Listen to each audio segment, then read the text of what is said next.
I knew something had shifted the moment I walked into the executive floor and saw Daisy's desk completely cleared. Not just organized, emptied. Her coffee mug with the faded Yellowstone logo, the framed photo of her twin daughters, the succulent she'd nursed back from near death 3 times, all gone. Just a bare surface and a folded piece of paper with my name written in her careful handwriting. Brielle, they didn't even let me say goodbye. Watch your back. Marcus isn't what he pretends to be. My stomach dropped. Daisy Emerson had been the Chief Technology Officer's executive assistant for 11 years. She'd survived 4 CEOs, 2 major acquisitions, and the catastrophic data breach of 2019 that nearly bankrupted the entire company. If they'd cut her loose without warning, without even a proper send-off, then the rules had changed. And nobody had bothered to tell me. I stood there in the empty corridor, morning light slicing through the floor-to-ceiling windows, and felt the weight of what was coming. Marcus Whitfield had been acting director for exactly 9 days. 9 days since Jeffrey Carver, our CEO, had left for that emergency board retreat in Switzerland. 9 days since everything I'd built over the past decade had started cracking at the foundations. Quick pause before we continue. If you're listening to this, there's a 97% chance you haven't subscribed yet. It takes 2 seconds, costs you nothing, and genuinely helps us keep bringing you these stories. A like goes even further. Alright, back to the situation that was about to detonate. Jeffrey and I had an understanding. Not friendship exactly, we weren't grabbing drinks after board meetings or texting about our weekends, but we had something better. We had trust built on results. When I told him a system would hold, it held. When I flagged a vendor as unreliable, they proved me right within a quarter. When I said we needed to triple our backup protocols before the new federal compliance regulations hit, he signed off without question. And when those regulations did hit, 6 months earlier than anyone predicted, we were the only firm in our sector that didn't hemorrhage clients or face penalties. That earned me operational latitude. Real latitude. Not the fake kind where managers say you have autonomy but still want daily status reports and approval for every minor decision. Jeffrey had told me explicitly before he left. You run the infrastructure team. You answer to me and only me. Keep everything stable while I'm gone. Marcus is handling business development and client relations. That's his lane. You stay in yours. I should have known it wouldn't last. Men like Marcus don't stay in their lanes. They see lanes as suggestions, as obstacles to their vision of how things should run. And Marcus had a vision, all right. I'd heard him at the last quarter's leadership summit, pontificating about agile transformation and flattening hierarchies and eliminating bottlenecks that existed only in his imagination. That first Monday after Jeffrey left, Marcus showed up in my department at 7:45 in the morning. I was already at my desk, halfway through my second coffee, reviewing the overnight server logs. Our Singapore office had reported some latency issues. Nothing critical but worth monitoring. I was deep in the data when I heard his voice behind me. Brielle Chandler, I presume. The legendary guardian of the code. I turned. He was leaning against the doorframe of my office, arms crossed, wearing a suit that probably cost more than most people's monthly rent. Charcoal gray, perfectly tailored, with a burgundy tie that matched his pocket square. His smile was the kind that didn't reach his eyes, the kind that said he'd already decided something about you before you opened your mouth. Just Brielle is fine, I said, keeping my tone neutral. What can I help you with? I wanted to introduce myself properly. I know Jeffrey kept our departments fairly siloed, but I think there's real opportunity for collaboration here. Cross-pollination of ideas. Breaking down those old barriers. I nodded slowly, waiting for the actual request hidden beneath the corporate speak. I'd love to set up some time this week. Go through your team's processes, understand your workflows, see where we might find some efficiencies. Efficiencies, I repeated, testing the word. You know how it is. Every organization has redundancies. Systems that made sense 5 years ago but might not serve us today. I just want to make sure we're being strategic about resource allocation. There was redundancies. Resource allocation.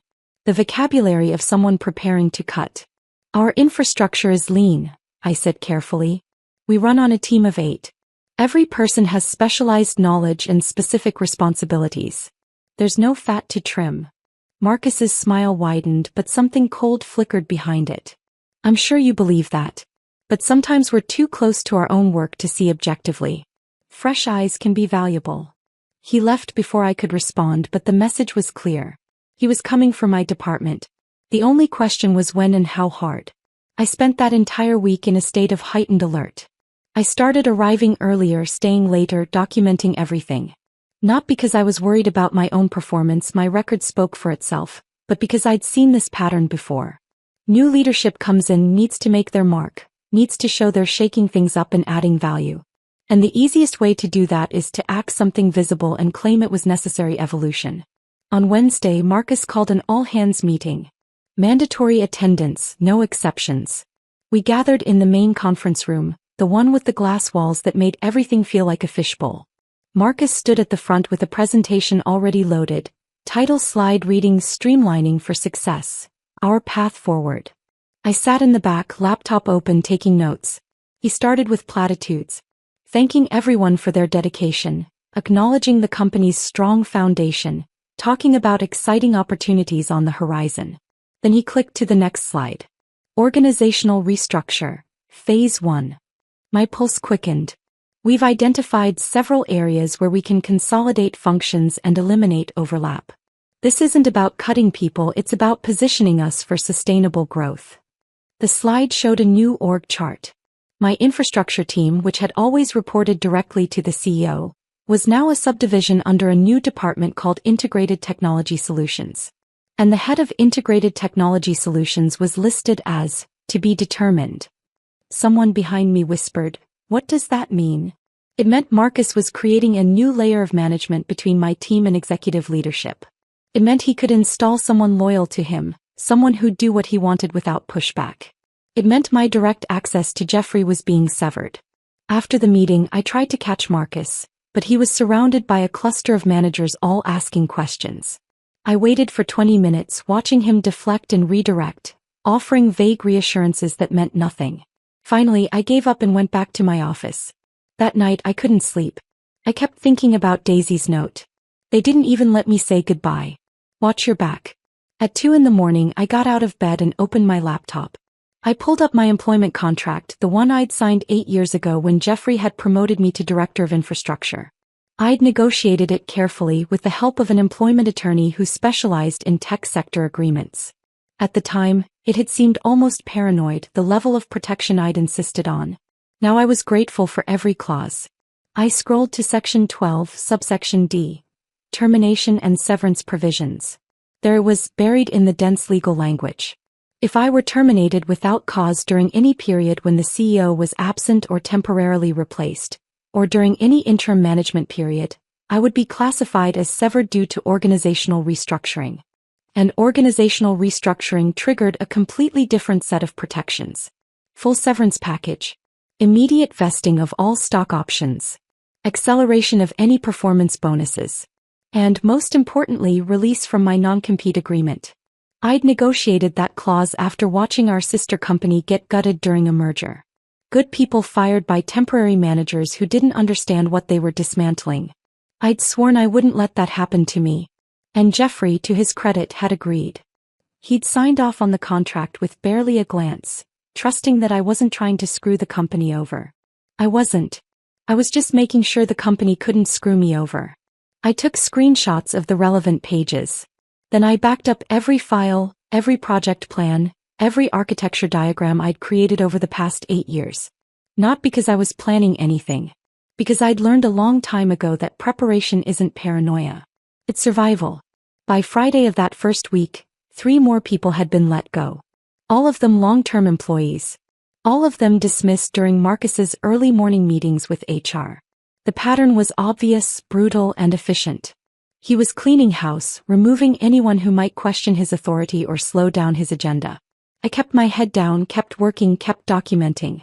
And I waited. The explosion came on Monday of the second week. I arrived at 7:30, same as always, and found my access badge wouldn't work on the executive floor. The light on the card reader blinked red 3 times, then nothing. I tried again. Same result. A security guard I'd known for years walked over, looking uncomfortable. "Miss Chandler, I think you need to go to HR." "Why?" "I don't know the details. Just that your access has been modified." "Modified. Not revoked. Modified." Corporate speak for we're about to do something to you but we're pretending it's not a big deal. I took the elevator down to the third floor where human resources occupied a corner suite. The HR director, Kendall Harrington, was waiting for me in a small conference room. She didn't meet my eyes when I walked in. "Brielle, thanks for coming down." "Didn't realize I had a choice," I said, staying by the door. "Please sit." I sat. Kendall shuffled some papers, clearly uncomfortable. Finally, she slid a folder across the table toward me. "What's this?" "Effective immediately, you're being reassigned.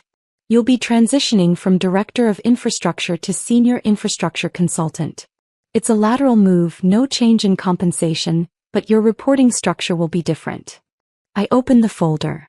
The new org chart showed my name in a box 3 levels below where I'd been. My new manager was someone named Christopher Vance, who according to his listed credentials had been at the company for exactly 4 months. "Who authorized this?" I asked, keeping my voice level. "Marcus Whitfield in his capacity as acting director." "And Jeffrey approved this?" Kendall hesitated. "Jeffrey is unavailable for consultation at the moment." "That's not what I asked. Marcus has full operational authority during Jeffrey's absence." I stared at the papers, processing. This wasn't a termination. It was worse. It was a demotion disguised as a restructure, designed to humiliate me into quitting. If I walked away, they'd avoid the severance. If I stayed, I'd be neutered, stripped of authority, working under some mid-level manager who'd never designed a network architecture in his life. "I need time to review this," I said. "The change is effective immediately. Your new workspace is on the 2nd floor." I said I need time to review this. Kendall's expression softened slightly. "Brielle, I don't make these decisions. I just implement them." "Then tell Marcus I'll respond by end of business today." I left before she could argue, taking the folder with me. But I didn't go to the 2nd floor. I went back to my office on the executive level. My badge still didn't work, so I waited by the elevator until someone else came through and slipped in behind them. My office looked exactly as I'd left it. Computer still on, coffee cup still half full. I sat down and pulled out my phone, then called my attorney. She answered on the 2nd ring. "Diane, it's Brielle Chandler. I need you to review something urgently." I photographed every page of the reassignment letter and sent them to her, along with photos of my original employment contract. Then I waited. She called back 30 minutes later. "This is a constructive termination," Diane said without preamble. "They're trying to force you out without technically firing you. But based on your contract, specifically Section 12D, this qualifies as organizational restructuring during interim management. You have grounds to treat this as an involuntary termination." Meaning every protection in your severance clause activates. But you need to be careful about how you respond. Don't resign.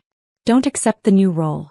Tell them you're exercising your right to legal review, then wait for Jeffrey to return. If Marcus pushes, if he formally terminates you or forces the issue, you'll have even stronger grounds. And if he doesn't push, if he just leaves me in limbo, then you document everything and wait. But something tells me Marcus isn't the patient type. He was right about that. I spent the rest of that day working from my office, ignoring the reassignment letter, responding to emails as if nothing had changed. At 4 in the afternoon, Marcus appeared in my doorway. "I heard you didn't go down to your new workspace." "I'm reviewing the terms of my reassignment with legal counsel," I said calmly. His jaw tightened. "There's nothing to review. This is effective immediately. My contract specifies that any material changes to my role require notification and review period. I'm exercising that right. Your contract was negotiated with Jeffrey. I'm in charge now and things are different. Jeffrey is still the CEO. You're acting director. There's a difference." Marcus stepped into my office, closing the door behind him. The air felt suddenly dense, charged with barely contained aggression. "Let me be very clear," he said, voice low. "You can accept this change gracefully or you can make this difficult. But either way, the change is happening. Your choice is whether you want to stay with this company or not." I met his stare without blinking. "I'm not going anywhere." "Then go to your new desk." "After my review period." "There is no review period. My contract says otherwise." We stared at each other, neither backing down. Finally Marcus smiled, cold and sharp. "Fine. Take your review period. But understand something, Brielle. The world has moved on from what you built here. We need forward thinking, not someone clinging to legacy systems. You're a relic. And relics get archived. He left, door slamming hard enough to rattle the frame. I sat there for a long moment, hands shaking slightly from the adrenaline spike. Then I opened my laptop and started a new document. Timeline of events. I documented everything. Every conversation, every meeting, every veiled threat. Timestamps, witnesses, exact quotes where I could remember them. Because this wasn't over. This was just beginning. That evening, I went home and poured myself a glass of wine I didn't drink. I just sat on my couch, staring at my phone, debating whether to try to reach Jeffrey. He'd said he'd be unreachable for most of the retreat, off-grid in some luxury lodge in the Swiss Alps, detoxing from technology and reconnecting with the board members who controlled our funding. But this felt important enough to interrupt. I drafted an email. Kept it professional, factual, non-emotional. Explained the restructure, the reassignment, Marcus's behavior. Ended with a simple question. Did you authorize this? My finger hovered over the send button. Then I deleted the draft. Because if I sent it, I'd look weak. Like I couldn't handle my own problems. Like I needed Jeffrey to swoop in and save me. And that would undermine everything I'd built, all the credibility and respect I'd earned. Though I'd handle this myself. The next morning I went directly to the second floor. The workspace they'd assigned me was a cubicle in the middle of a sea of identical cubicles. No door. No privacy. No window. Just a small desk with a slightly outdated computer and a phone that hadn't been plugged in yet. Christopher Vance, my new manager, stopped by at 9:15. He was younger than me by at least a decade, wearing designer glasses and an expensive casual outfit that screamed startup culture. Jeans, blazer, white sneakers. Well, hey, welcome to the team. I know this transition is probably weird, but I think we're going to do great work together. What work exactly? I asked. Well, you'll be supporting our infrastructure initiatives. Providing consultation, documentation, best practices. Really important stuff. I built the infrastructure. I don't need to document best practices. I wrote them. Christopher's smile faltered. Right, yeah, of course. Marcus just thought it would be good to have your expertise more distributed. You know, instead of siloed. Siloed, I repeated flatly. In a good way. Like making sure everyone benefits from what you know. I didn't respond. Just looked at him until the silence became uncomfortable. Anyway, Christopher continued, I'll send over some initial projects. Nothing too urgent. Just, getting acclimated. He left quickly, clearly relieved to escape. I sat in my cubicle, surrounded by the low hum of fluorescent lights and muted conversations, and felt the full weight of the insult. They'd taken everything I'd built and handed it to people who couldn't tell a firewall from a filing cabinet. And they expected me to smile and play along. I lasted 3 hours. Then I went back upstairs. This time I didn't ask permission. I walked past the card reader, found an unlocked side door near the emergency stairwell and slipped through. Made my way to my old office. My things were still there, but someone had left a box on my chair. The message was clear. I ignored the box and logged into my computer. Then I did something I'd never done before. I accessed the executive shared drive, the one that held confidential memos and strategic planning documents. My credentials still worked, Marcus hadn't thought to revoke them yet. I found what I was looking for in a folder labeled Leadership Transition Q1. A presentation Marcus had created, time-stamped from 3 days before Jeffrey left for Switzerland. The title slide read, Organizational Optimization. Personnel Reduction Strategy. I opened it. Page after page of analysis, recommendations, target positions. My name appeared on slide 14, highlighted in yellow with a note in Marcus's handwriting. Priority removal. Resist change. Expensive legacy knowledge holder. Recommend consultant reclassification or termination. He'd planned this before Jeffrey even left. He'd waited until the CEO was unreachable, then executed his strategy with surgical precision. I took screenshots of every page. Saved them to an encrypted cloud drive. Then I cleared my browser history and logged out. When I turned around, Marcus was standing in the doorway. What are you doing in here? Retrieving my personal files. This isn't your office anymore. Then change the locks, I said, brushing past him. He grabbed my arm. Not hard but enough to stop me. You're making a mistake. You could have transitioned gracefully. Now you're just making yourself look difficult. I looked down at his hand on my arm, then back up at his face. Take your hand off me. He let go but didn't step back. Last chance, Brielle. Accept the new role, or I'll have to consider your refusal as a voluntary resignation. I haven't refused anything. I'm reviewing the terms as is my contractual right. Your review period ended yesterday. According to whose timeline? Wine. I'm in charge. Until Jeffrey comes back. Marcus's expression hardened. You think Jeffrey's going to save you? You think he cares about your hurt feelings? He greenlit this restructure before he left. He knows we need to cut cost. You're just too proud to accept that you're not as valuable as you think you are. That landed like a punch. Not because I believed him but because a small part of me wondered if it was true. Had Jeffrey known? Had he approved this? Was I really just an expensive legacy knowledge holder who'd outlived her usefulness? But then I remembered the contract. The specific clauses I'd negotiated. The protections Jeffrey had agreed to without hesitation. He wouldn't have signed off on those terms if he'd planned to undercut me the first chance he got. Show me the authorization, I said. Show me Jeffrey's signature approving my reassignment. Marcus's silence was answer enough. That's what I thought, I said and walked out. The next 3 days were tense but quiet. I worked from the cubicle doing the mindless tasks Christopher assigned me, while simultaneously documenting everything and preparing for what I knew was coming. Marcus was circling looking for an excuse to pull the trigger. I just needed to make sure that when he did, I'd have everything in place to detonate his entire strategy. On Thursday afternoon, Kendall from HR called me. Brielle, can you come down to conference room C? When?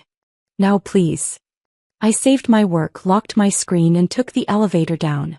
When I entered the conference room, Marcus was already there along with Kendall and someone I didn't recognize. A man in a dark suit with a leather portfolio. Brielle, this is Kenneth Shaw from our legal department, Kendall said. I nodded at Kenneth but didn't sit. We've asked you here because we need to formalize your employment status, Marcus said. Your review period has concluded and we need a decision.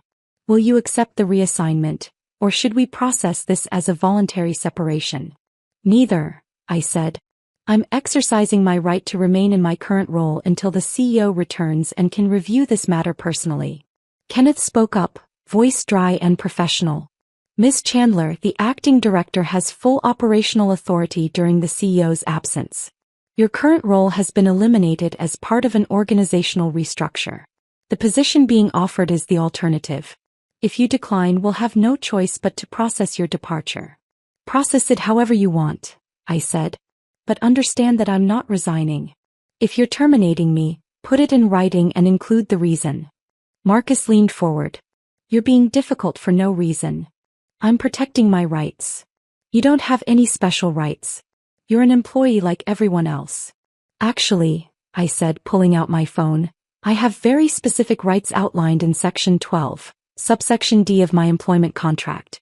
Rights that activate during exactly this kind of scenario. I watched the realization flicker across Marcus's face. He hadn't read my contract. He'd assumed I was just like everyone else, at-will employment with standard terms. Kenneth cleared his throat. We're aware of your contract terms. However, this isn't a termination. It's a restructure with alternative placement offered. A placement 3 levels below my current role with no direct reports, in a cubicle instead of an office, reporting to someone with a fraction of my experience. That's a constructive termination and my contract treats it as such. The room went silent. Kendall looked at Marcus. Kenneth flipped through his portfolio, clearly trying to find my contract. Marcus's jaw worked, grinding his teeth. Finally Marcus stood. Fine. If you want it in writing, you'll get it in writing.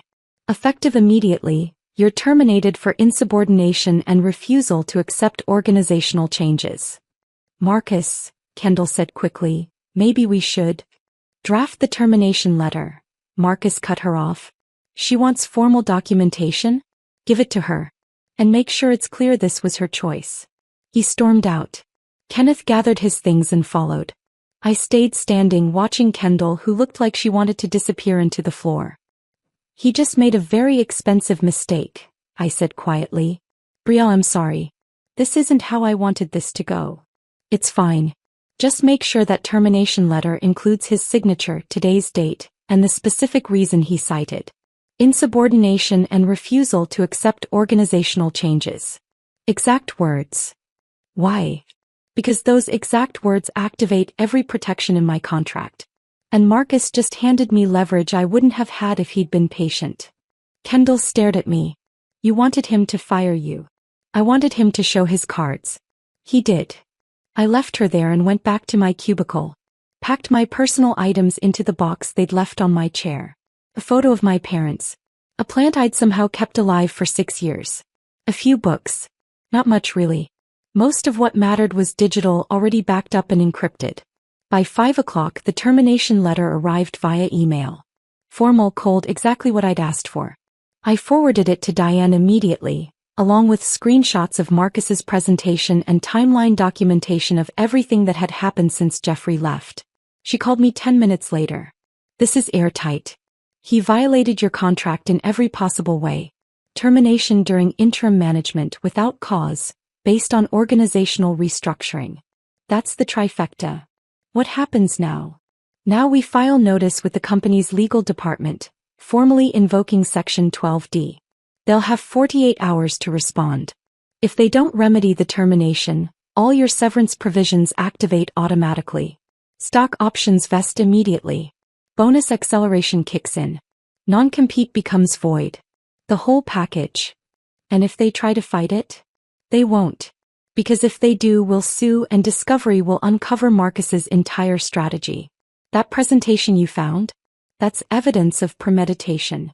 They'll settle fast to avoid that becoming public. How much are we talking about?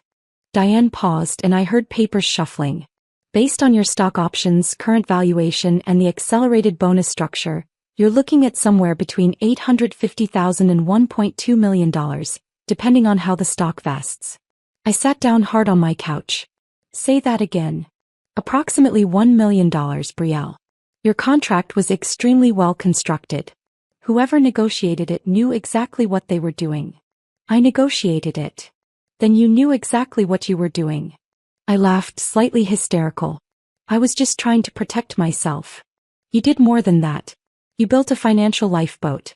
And Marcus just threw you into it fully stocked. We talked through the next steps. Filing procedures, timeline expectations, what to say and not say if anyone from the company contacted me. By the time we hung up it was past 7. I poured that glass of wine I hadn't drunk the night before and finally let myself feel it. Not triumph yet. Just relief. The kind of relief that comes from knowing you'd prepared for the worst and the worst had come and you'd survived it. Jeffrey returned from Switzerland on a Tuesday morning, 2 weeks after he'd left. I know because I was copied on an email he sent to the executive team at 7:43 in the morning. Back in office. Catch-up meetings all day. No interruptions unless critical. By 9:30, according to a friend who still worked in the building, Jeffrey's assistant had cleared his calendar and closed his office door. By 10, Kendall from HR had been summoned. By 10:30, Kenneth from legal was in there too. I wasn't there to see it. I was at home, working on a consulting proposal for a competitor who'd reached out the day after my termination. Word travels fast in our industry. When someone with my reputation suddenly becomes available, people notice. But I heard about it later. Heard about it from multiple sources who all told slightly different versions but agreed on the essential facts. Jeffrey had walked into his office to find a stack of termination notices on his desk. 12 people let go during his 2-week absence. Good people. Long-term employees. All terminated by Marcus for various reasons that boiled down to organizational optimization. My name was on top of the stack. The moment Jeffrey Carver walked back into his office on that Tuesday morning, the air in the building shifted. It wasn't just his physical presence. He'd always carried himself with quiet authority. But the sudden, palpable tension that crackled through every floor, every department like static before a storm. By 9:30 a.m., his assistant had sealed his door shut and canceled every scheduled meeting. By 10 o'clock, HR Director Kendall Harrington was summoned, her face ashen as she passed through the lobby. By 10:15, Kenneth Shaw from legal was seen sprinting toward the executive suite, leather portfolio clutched tight. And then came the moment everyone whispered about for weeks. The stack of termination letters on Jeffrey's desk. 12 names. 12 loyal employees, engineers, operations leads, support staff, who'd survived mergers, market crashes, and leadership upheavals, only to be unceremoniously erased in less than 2 weeks by a man who'd never once logged a production ticket or debugged a server crash. My name sat on top. According to my friend in accounting, a woman who'd once covered for me during a family emergency and whom I'd helped navigate a wrongful PTO denial, Jeffrey didn't yell at first. He just stared at the stack. Then he flipped through each page slowly, methodically, his jaw tightening with every signature. When he finally spoke, his voice was low but sharp enough to cut steel. Get Marcus in here right now and get legal on standby. Someone's about to have a very bad day. Marcus arrived at 10:45 a.m., striding through the executive floor like he owned it. Witnesses later told me he was wearing that same burgundy tie, the one that matched his pocket square, and carried a smug half-smile. He'd probably rehearsed his talking points: streamlined operations, cost efficiencies, agile realignment.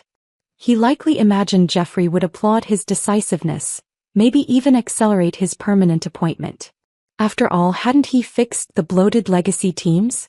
Hadn't he modernized the org structure?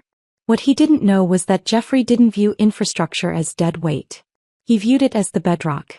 And Brielle Chandler wasn't just a director. She was the architect who'd kept the company compliant, stable, and competitive while others chased shiny distractions.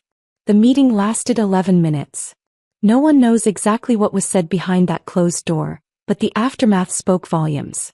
Marcus emerged not with a promotion, not with a handshake, but ashen-faced, trembling slightly, eyes fixed on the carpet. He didn't speak to anyone. Didn't gather his team for a debrief. He walked straight to his temporary office, grabbed his jacket and left the building without looking back. His access badge was deactivated before lunch. His email disabled by 1 p.m. His LinkedIn profile, updated just days prior with the title, Interim Director of Strategic Transformation, would soon be scrubbed of any mention of the company. At noon my phone rang. Caller ID Jeffrey Carver. Brielle, it's Jeffrey, he said, voice stripped of its usual calm. Mr. Carver, I replied, pulse steady. Don't, he cut in softer now. Don't do that formal thing. I screwed up. I left a fox in charge of the henhouse and came back to find carnage. I'm calling to apologize and to ask what I can do to fix this. I took a breath. Not out of shock, not out of anger, but out of the quiet certainty that the reckoning had arrived. You can't fix it, I said. I can reinstate you. Full authority. Full role. More than you had before, if that helps. Jeffrey, I said gently. He fired me. The termination already activated my contract provisions. Stock options vested this morning. The process is in motion. A long silence. Then, how bad? Bad enough that your legal team is going to advise you to honor every clause without fighting it. I'm not worried about the money, he said, and I believed him. I'm worried about losing you. That landed differently than Marcus's threats ever had. Because Jeffrey wasn't posturing. He wasn't trying to intimidate or diminish. He was grieving, not just the loss of talent but the betrayal of trust he'd placed in the wrong person. And in that moment I saw him not as a CEO, but as a leader who'd failed to protect what mattered most. I can't come back, I told him honestly. Even if I wanted to, even if you fixed everything, I can't work somewhere where someone like Marcus could do what he did. Where I'm one CEO vacation away from being erased. He's gone, Jeffrey said immediately. Terminated. Effective immediately. That doesn't change what happened, I replied. The damage wasn't just to my role, it was to the psychological contract every employee has with their employer. If I deliver excellence, I will be treated with respect and stability. Marcus had shattered that. And no reinstatement could glue it back together. Jeffrey sighed, a deep, heavy sound that carried the weight of leadership regret. What do you need from me? 3 things, I said. Honor the contract. Don't fight the severance. And write me a reference letter that makes it clear this wasn't about performance. Done, he said without hesitation. All of it. I'll have the letter to you by end of day. Thank you. For what it's worth, Brielle, he added, voice thick with sincerity, you built something extraordinary here. The fact that Marcus didn't understand that I didn't protect it well enough, that's on me. But what you created, it mattered.